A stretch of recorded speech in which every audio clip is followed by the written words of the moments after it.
Bonjour à tous. Alors aujourd'hui, je vous propose un petit exercice pour apprendre à utiliser le théorème de Pythagore. On vous donne une figure ici qui est déjà codée. Vous avez un angle droit en B. On vous donne les longueurs de AB et de AC. Et vous devez déterminer grâce à ce célèbre théorème la longueur du côté BC. Et il faudra donner sa valeur approchée par excès, enfin une valeur approchée par excès au centième près. Donc je vous rappellerai ce qu'est une valeur approchée par excès au centième près. On est parti, donc première chose, on va appliquer directement le théorème de Pythagore. Ici, inutile de faire une figure, elle est déjà donnée, donc on va immédiatement rédiger. Alors quand on rédige le théorème de Pythagore, on rappelle toujours le triangle dans lequel on travaille. Donc on va dire, on rappelle ici ABC et rectangle en B. Et pourquoi, si vous le rappelez entre parenthèses, le codage sur la figure. Ensuite, qu'est-ce que nous dit le théorème de Pythagore? D'après le théorème de Pythagore, qu'est-ce qu'on a? On sait que le carré de la longueur de l'hypoténuse est égal à la somme des carrés des deux autres longueurs. Donc ici, il faut repérer l'hypoténuse. L'hypoténuse, c'est le plus grand côté, c'est celui qui fait face à l'angle droit. Donc ici, c'est le côté AC.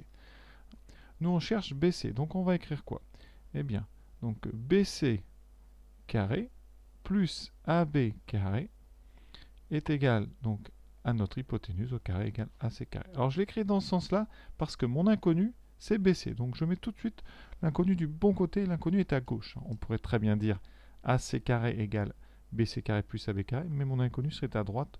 Donc tout de suite, mettez-vous dans des bonnes conditions, l'inconnu à gauche. Donc à vous de choisir si vous allez écrire ceci ou si vous allez écrire AC carré égale BC carré plus AB carré. Ouais. Donc je répète, j'ai choisi moi la version de gauche parce que mon inconnu c'est BC. Maintenant, on remplace dans cette égalité les longueurs qu'on connaît. Qu'est-ce qu'on connaît? Sur le dessin, on connaît AB carré. Donc on cherche BC carré. Donc BC carré plus 5,2 au carré est égal à AC carré, c'est-à-dire 6,8 au carré. Maintenant, il faut se débarrasser de ce 5,2 ici au carré. Donc on va soustraire des deux côtés 5,2 au carré. Il va me rester donc à gauche BC carré est égal à 6,8 au carré moins 5,2 au carré. On a enlevé des deux côtés 5,2 au carré. Et maintenant, c'est le travail de la machine. Donc on tape 6,8 au carré moins 5,2 au carré. J'obtiens 19,2. Ça, c'est le carré de ma longueur. Maintenant, je vais avoir besoin d'enlever ce carré avec l'outil racine carrée, donc que je trouve au second étage de la touche carré. Seconde, racine carrée. 19,2. Je vais obtenir ici un nombre avec beaucoup de chiffres après virgule. Voilà.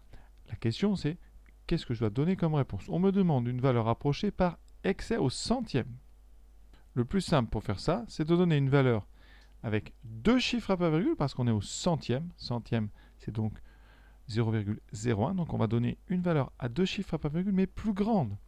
Donc je ne vais pas répondre 4,38, même si celle-là serait la mieux. Je vais devoir répondre une valeur plus grande. Donc je sais que BC va donc être à peu près égal à 4, ici 39. Ça c'est par excès. Si on répond 4,38, on appelle ceci une valeur par défaut. D'accord? Et en général, on donne la plus proche des deux si on veut faire quelque chose de correct. Et on devrait répondre plutôt 4,38 dans cet exercice. Mais comme on vous demande la valeur approchée par défaut, la réponse que je donnerai, c'est BC à peu près égal à 4,39 ici centimètres. D'accord? Excès, on en a trop. Le mot excès veut dire trop. Donc on doit donner une valeur plus grande. Quand on est au centième, on va garder nous deux chiffres après virgule. Voilà. J'espère que vous avez bien compris. Surtout retenez bien l'utilisation du théorème et le sens du mot excès qui veut dire trop. On doit donner une valeur plus grande. Alors c'est assez rare comme question, mais c'est toujours des petits détails comme ça qui font la différence avec le temps. Donc les choses importantes. D'abord, la figure est déjà faite, repérez bien le codage. Ici, il est important. Ensuite, quand on utilise le théorème de Pythagore, bien écrire, bien repérer l'hypoténuse pour ne pas se tromper. Et là, vous avez deux versions, j'ai dit. Mettez toujours l'inconnu, le côté que vous cherchez à gauche, donc à vous d'adapter, de façon, vous voyez, à avoir tout de suite BC carré à gauche ici. Et après, on fait bien attention, quand on se débarrasse du 5,2 au carré, on l'enlève des deux côtés, donc ici, on va le retrouver en fait de l'autre côté, mais avec un moins. Et là, c'est le travail de la machine. Voilà, j'espère que ça vous a plu, que vous avez bien compris en tout cas. J'en ferai d'autres. Et je vous souhaite une bonne fin de journée.